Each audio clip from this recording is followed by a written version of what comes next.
Agroberiki kompaniyasi Qoraqalpog'iston Respublikasi uchun Xinlezon 52 navi bo'yicha fermerlar bilan shartnoma tuzdik. 1500 tonna shartnoma asosida hozirgi paytda urug'larni yetkazib berish jarayonidamiz.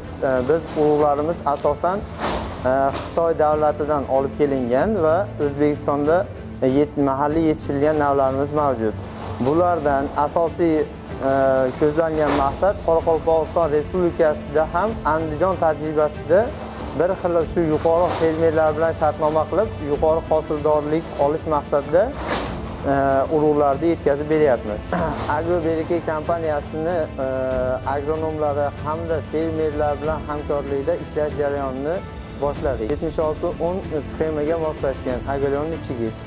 Glifosatga chidamli, glifosatga emlangan chigitlarimiz. Paxtadan tashqari barcha o'tlarni o'ldiradigan glifosat degan gerbisid dorimiz bor. Shunga emlangan. Paxtaga o'z ta'sirini ko'rsatmaydi, lekin barcha begona o'tlarni to'xtatadi. Hozirgi kunda Tahyatosh omborida mavjud urug'larimiz. 2026-yil yuqori hosil olish maqsadida qishloq xo'jalikka o'z hissamizni qo'shganimizdan bag'oyat xursandmiz.